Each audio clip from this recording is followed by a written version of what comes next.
नमस्कार जी, आज की इस वीडियो में हम डिस्कवर करेंगे भूकंप के बारे में। भूकंप जिसका नाम सुनते ही हम सभी डर जाते हैं, और डरे भी क्यों ना। ये एक ऐसी प्राकृतिक या नेचुरल डिजास्टर है जिसकी वजह से हमेशा हजारों और लाखों लोगों की जानें चली जाती हैं। और ये हम सभी लोग जानते हैं, जब पृथ्वी की टेक्टोनिक्स प्लेटें आपस में टकराती हैं या हिलती हैं, उसकी वजह से भूकंप जैसी परिस्थितियां उत्पन्न हो जाती हैं। लेकिन बीते कुछ सालों में 3 ऐसे देश हैं जहाँ पे भूकंप की गतिविधियां बहुत तेज हो चुकी हैं, और वो 3 देश हैं नेपाल, भारत और पाकिस्तान, और थोड़ा बहुत चाइना। तो आखिर क्या हो रहा है इंडियन टेक्टोनिक्स प्लेट के नीचे जिसकी वजह से भूकंप की गतिविधियां बहुत तेज हो चुकी हैं। और रिसर्च में ये बात सामने आई कि इस साल के अंदर 948 यानी 950 के करीब भूकंप के झटके भारत में महसूस किए गए हैं। और ये ज्यादातर भूकंप के झटके भारत के उत्तरी यानी नॉर्थ इंडिया के क्षेत्रों में महसूस किए गए हैं। तो ऐसा क्या चल रहा है भारत के टेक्टोनिक्स प्लेटों के नीचे जिसकी वजह से भूकंप की तेजी बहुत ज्यादा बढ़ चुकी है? तो इसी के बारे में आज हम इस वीडियो में चर्चा करेंगे। तो आईआईटी रुड़की के साइंटिस्ट जिनका नाम प्रोफेसर कमल है, उनके अनुसार जो भारत की टेक्टोनिक्स प्लेटें हैं वो हर साल लगभग 15 से 20 मिलीमीटर की रफ्तार से तिब्बत की टेक्टोनिक्स प्लेटों से टकरा रही हैं, जिसकी वजह से जो उत्तरी भारत है वहाँ पे भूकंप के झटके महसूस किए जाते हैं। यानी इंडियन प्लेट्स और तिब्बती प्लेट्स आपस में जब टकराती है तो जो तिब्बती प्लेट्स हैं वहाँ पे ऊर्जा बहुत ज्यादा मात्रा में इकट्ठा यानी स्टोर हो रही है, जिसकी वजह से भयंकर भूकंप की स्थिति उत्पन्न हो जा रही है, जिसके कारण से ही नेपाल, भारत और पाकिस्तान में भूकंप की जो स्थिति है वो कुछ ज्यादा बढ़ चुकी है। और साइंटिस्टों के अनुसार अगर इंडियन टेक्टोनिक्स प्लेट्स हमेशा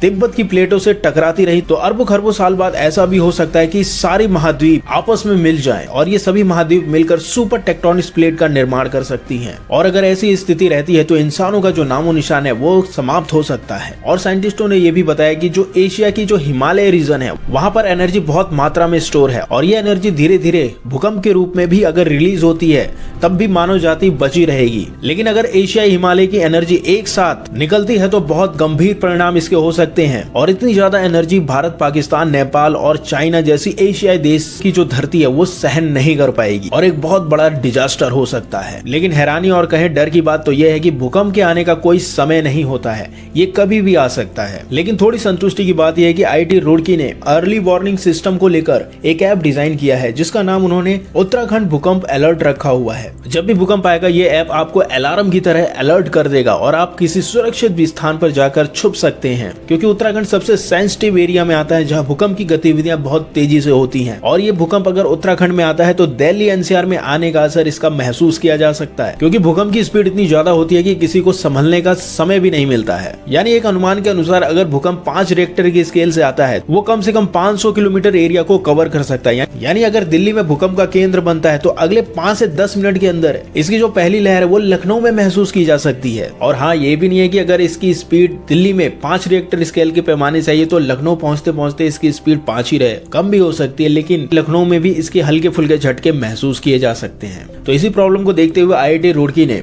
भूकंप अर्ली वार्निंग ऐप बनाया है, जिसकी वजह से ये पता चलने में सुविधा होगी कि भूकंप का सेंटर पॉइंट कौन सा था और कहां-कहां भूकंप आने की संभावना बढ़ सकती है। इसके लिए हम कहीं सुरक्षित जगह को ढूंढ लें और वहां पे छुप जाएं। और भारत में भूकंप जैसे डिजास्टर को देखते हुए भारत को ऐसे 5 जोनों में डिवाइड किया गया है जहां पे भूकंप की संभावना कुछ ज्यादा रहती है। और जो सबसे ज्यादा खतरे वाले जोन हैं वो 4थे और 5वें जोन आते हैं, क्योंकि ये जोन ज्यादातर पहाड़ी इलाकों से घिरे हुए हैं और यहाँ पे भूकंप आने की जो संभावना है वो ज्यादा रहती है। तो ये वो कारण है जिसकी वजह से उत्तरी भारत में भूकंप की स्थिति बहुत ज्यादा बनी हुई है। तो अगर ये जानकारी आपको अच्छी लगी तो हमारे चैनल को सब्सक्राइब करिए। फिर मिलते हैं नए वीडियो के साथ, तब तक के लिए धन्यवाद।